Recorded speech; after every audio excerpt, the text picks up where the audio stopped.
Well, Barbara and Jack, this is a big year for the memorial tournament, 50th memorial. Yep.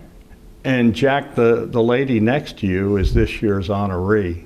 Can you talk a little bit about her and how the committee decided to pick this young lady? Well, it didn't dawn on us that, Barbara has been as much of this tournament as I have.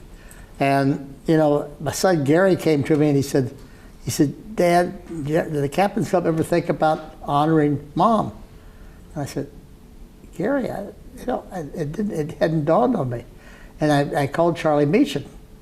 And I said, Charlie, he says, I hadn't dawned on me either. He said, but gosh, that's the most logical thing that we could ever do.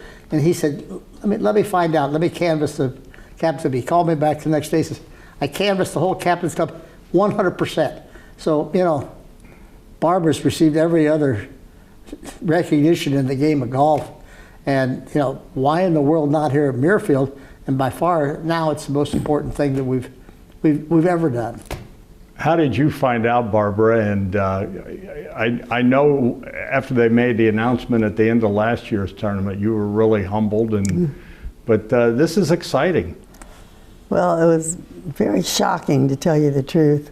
And I actually was just walking back in the room for the Captain's Club meeting, and this one sort of announced it as I was walking through, and I about fainted. So shocked and speechless for a while. Wednesday, when the honorary ceremony happens, it's going to be really neat because it's going to be a family affair. Your son Jack second will be emceeing, and of course you're going to be there. What goes through your mind as that day gets nearer? Just how special it really is, and I'm still in a state of shock when I walk around saying I'm more comfortable on the other side of the pavilion. So, but the memorial tournament has been our life for the last I guess almost 50 years, and it's just a thrill to be a part of it, and they're my memorial tournament family.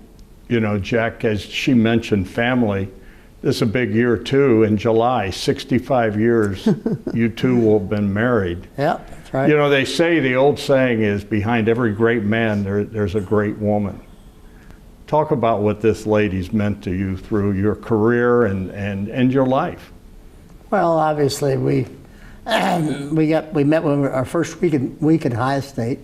We met in front of Mendon Hall Lab, and we started dating virtually then, and they got married after our junior year here at school, and we had a year and a half later we had Jackie, and we just continued having children and finished up our college, and it's just and through that whole time I didn't know what I was going to do.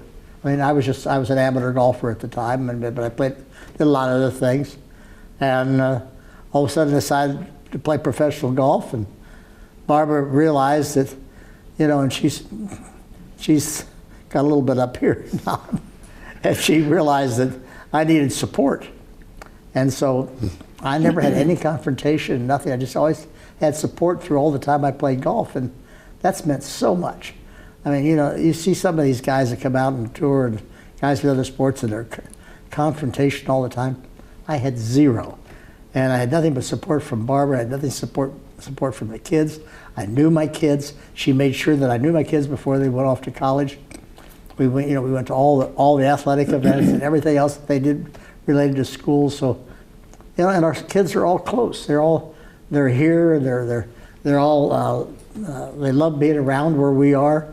We are very, very blessed, but it's because of this young lady right here. Your career has a lot to do with her being so supportive, yes? Well, that's what I was just saying. Yeah, absolutely, without question. I think that had I had something different happen in my life, I don't think any of what happened would have happened. The other thing is, it's a tough career he had. But the one thing you always hear about him, Barbara, is that he's a family man. That family always came first. Absolutely, and that is the truth. He made a promise when he turned pro that he'd never be gone more than 2 weeks at a time. And he kept that promise throughout his career, except for one trip, which we took both sets of parents to South Africa. But he flew across the country for a baseball game or a football game, and I don't think the kids realized what he was doing at the time, but now that they're married and have children, they said, we can't believe the sacrifices Dad made. So we tried to be a team, and I think we were a pretty good team. You know, the other thing, you told me something, it's been several years ago, but we talked about how intimidating this guy could be on the golf course. And I said, did you ever see that? You said to me, yes, he's got those steely blue eyes. And I said, Jack Nicklaus, you take those steely blue eyes off of me. That's real, huh? That's real. You have steely blue eyes? They're looking at you right now. They're still pretty steely blue. She stood up to you, though. Oh, yeah. Well, stood up. I never had to stand. We never had. You know, everybody, not everything is perfect in life, and you're going to have some confrontations.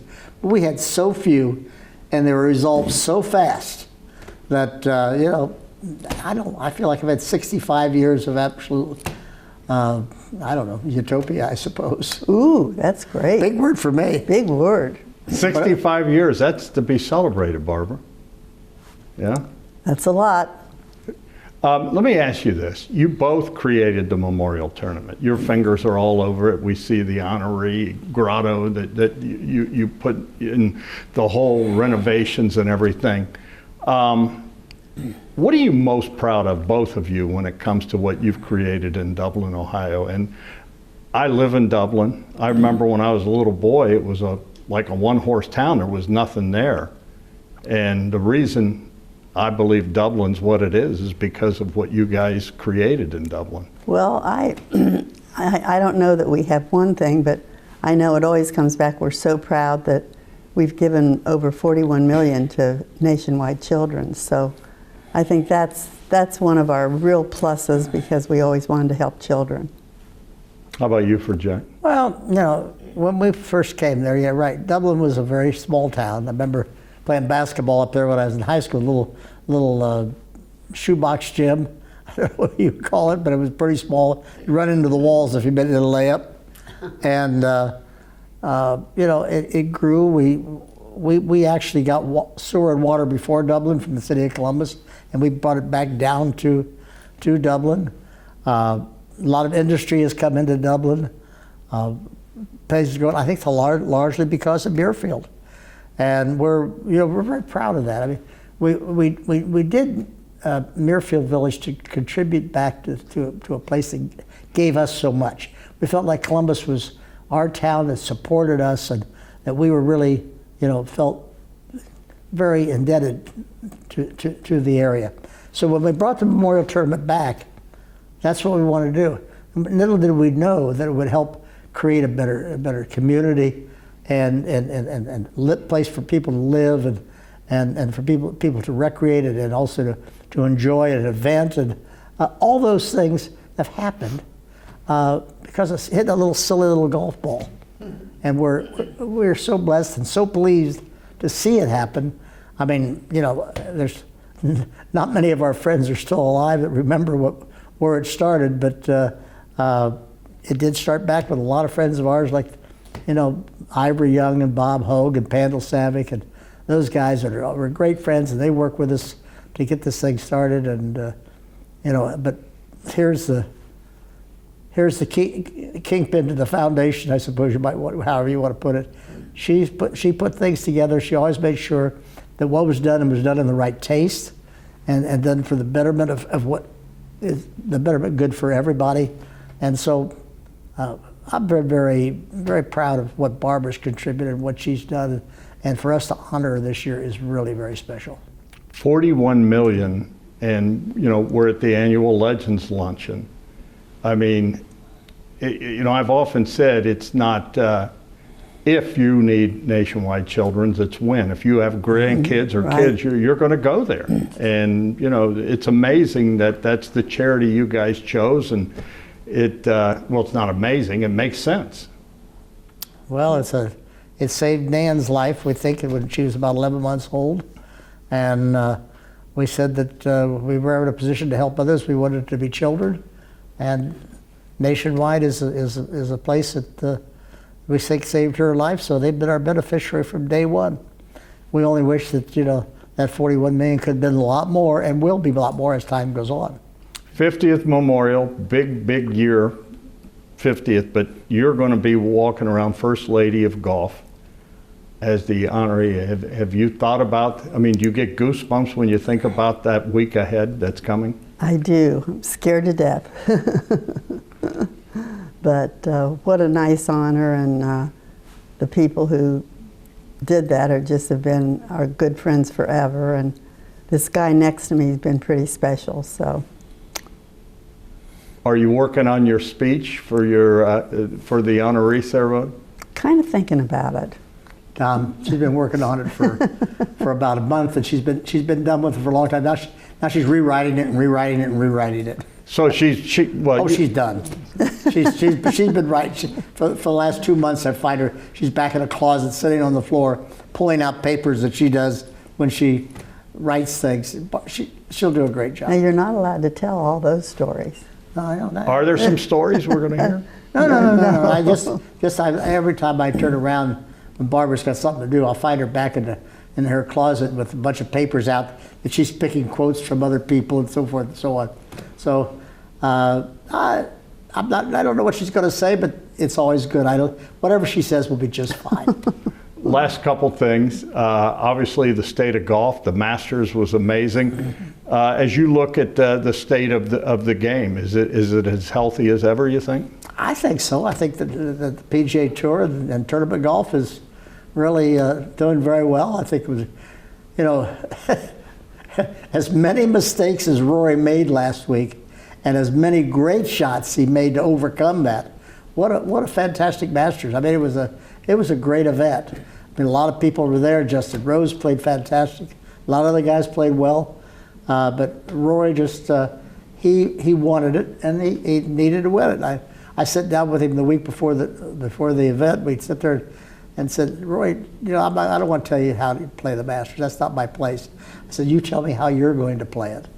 And so he told me shot for shot what he's going to do. And I saw he didn't get a very good start on Sunday.